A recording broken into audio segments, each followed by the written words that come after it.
Ladies and gentlemen, welcome to the Roundhouse. Tonight's show begins with an opening performance from the Roundhouse Street Circus Collective. Please ensure your mobile phones are switched off and note that for the safety of our performers, no photography or filming is permitted during tonight's performances. We hope you enjoy Thousand Fibres.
From her middle floor window, she can see most of the flats opposite. The building's red brick has been stained by pollution and passing seasons. There's a to let sign in the 5th floor left-hand window again. Wonder how much the rent has increased this time. One to the right, through the half-closed black curtains, there's a wooden ceiling beam the light won't touch. Cigarettes burn the windowsill to an oil spill. The window's cracked open and you can see the dust spiralling towards the light bulbs. Below is framed with heavy ivory curtains, always open. The top left corner is covered in transfers of purple stars and yellow daisies. Dead center, balanced on the ledge, sits a vase of lilies wilting in the April sunlight.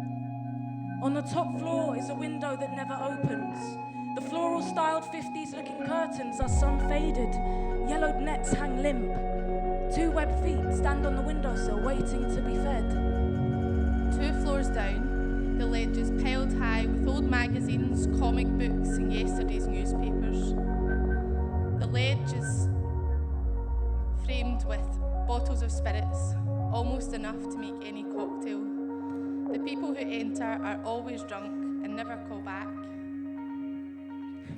On the middle floor are 2 open windows becoming nostrils, breathing the faint smell of spices and marijuana smoke into the passing breeze. Below them on the ground floor, the curtains are always closed, deep green, possibly velvet, vibrating to the drum and bass seeping out from behind the open window. Next door, darkness, apart from a flicker of television. Decor from Wilkinson's, unused candles, leftover Christmas decorations. The glass is lined with bottles of spirits, almost enough to make any cocktail. The people who enter are always drunk and never call back. She sees the whole world in that building, each window a magnifying glass focused on one tiny part, each cell unaware of its role within the organ. They guard themselves, they hide away, and sometimes they expose more than they realize.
She's seen all kinds of naked.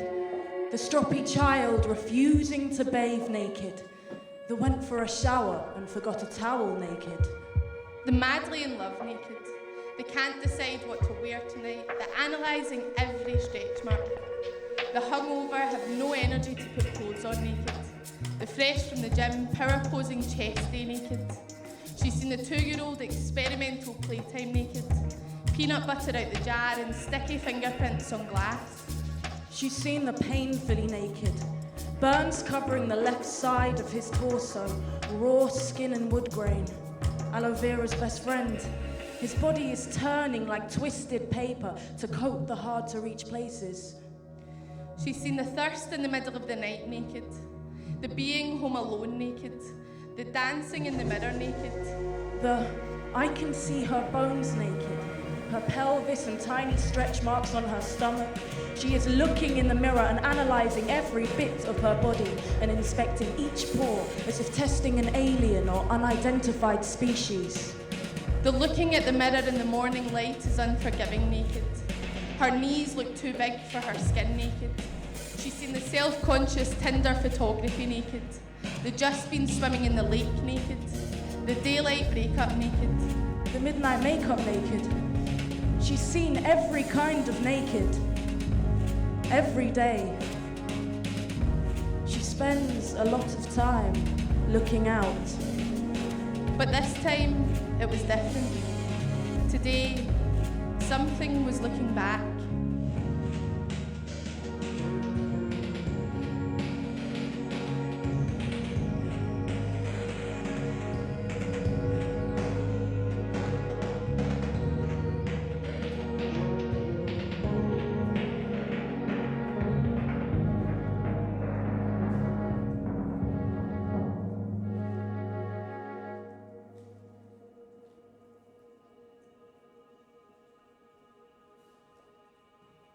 Two eyes cut into the silence, unclothing her.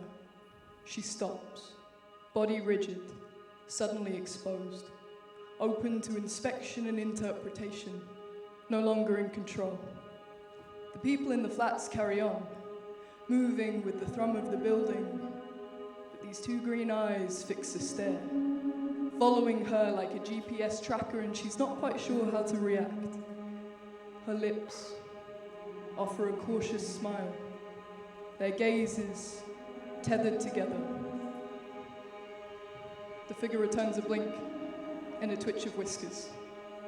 After a moment, it slinks back off of the windowsill, uninterested again, back to being a part of the whole. She relaxes, breathes, smiles again, and retreats.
In a world of infinite connection, we take and lose control. And as we look out into the world, searching for support, sometimes all we need is a moment of knowing that someone is looking back.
Human. Breathtaking. Art. French. Thought-provoking. And definitely impressive. My favourite bit I caught was there was two people sort of slow dancing on top of someone's shoulders, and it was such like a beautiful, intimate, carefree little moment. The flyers always look so effortless, but then to look at the work that's going in through all the bases, just phenomenal. I think when they lifted up the boxes on top of each other, that was really good. They looked a bit scary, like they were going to topple over at any moment, but they never did. I would recommend It's Not Yet Midnight to everyone, across the board, in circus, outside of circus, dance, theatre, everything. It gives you something to think about as well as just being beautiful and entertaining. I think anybody can watch that show, it's really good.